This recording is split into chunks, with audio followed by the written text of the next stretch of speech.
Lumos, nagluto pala ako ng gulay na may linagyan ng kunting karneng baboy. Yan, sa umpisa, pinainit ko muna yung kawali. Yan, pagka uminit na, linagyan ko na ng mantika. Yan, tawag yan sa iba, oil. Tapos, yan, inukay-ukay ko pa.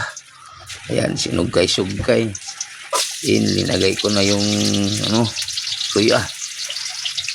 Yan, luya. Ang inuna ko kasi lagi ko matigas ang luya. Basta yan ang version ko ng pagluto ng ginisang gulay na sari-sari. Yung sari-sari pala binili ko na yung per kilo sa palengke. Yan, bumili ako kalahating kilo. Tama-tama na yan. Saka mga karne, mga 100 or 150 yata yun. Basta mga ganun lang.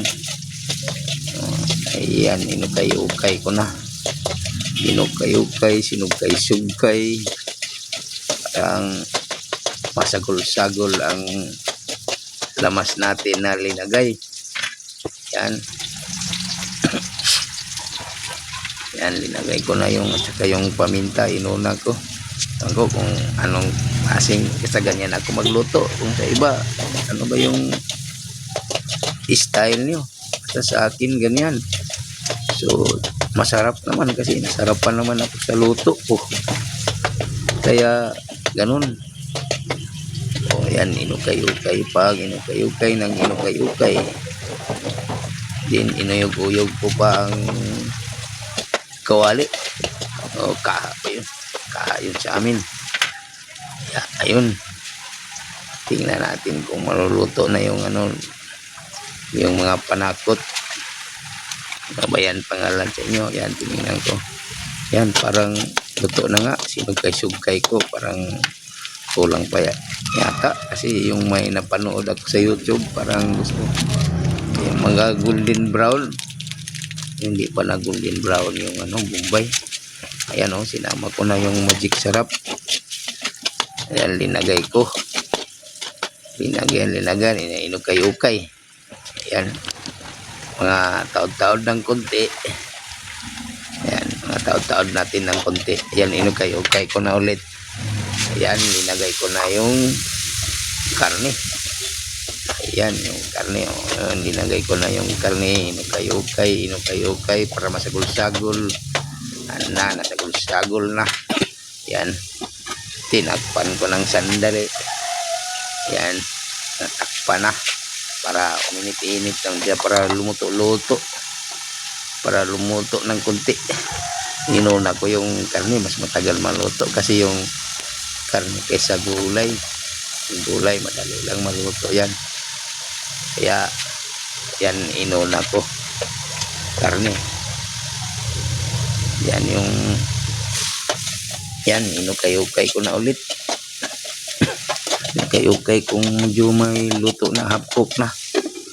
Pag na-half-cook na, ayan, isabay na natin yung gulay para magsabay na sila sa pagkaluto.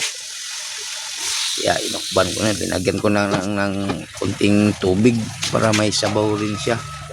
Kasi gusto ko yung may sabaw ng kunti. Kasi gusto ko kumain ng bagbahog. Pinabagbahog ba? Lami, kailangan ka ng ibagbahog kumuton. Lami nagkumuton mo, kinamot. Alam, kaya na.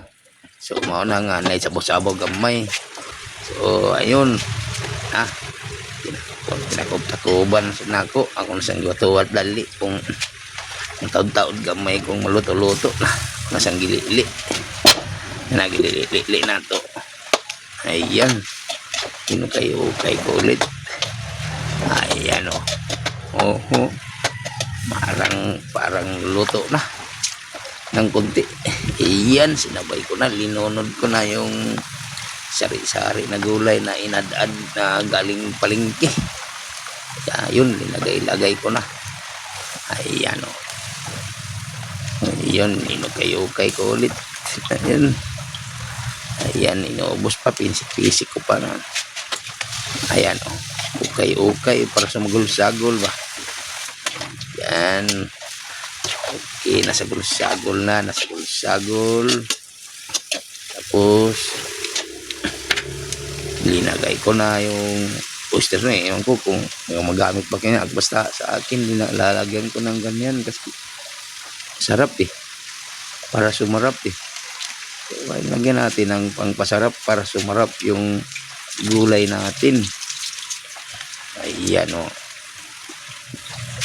Ayan, okay natin ulit para sumagol-sagol yung oyster sauce na linagay natin. Ayun. Ayun, tinapok-tapok na. Tapos, ano nang susunod? Ayun, lagyan ko pa ng silver swan. Ayan, sinagol-sagol ng konti. Ayan, pinapikpik lang sa gilid. Tapos, tinakpan ulit. Ayan, mga taon gamay. Ayan, gitanaw, giugay na po. Giugay na naman.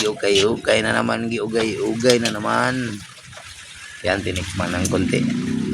Ay, sarap na.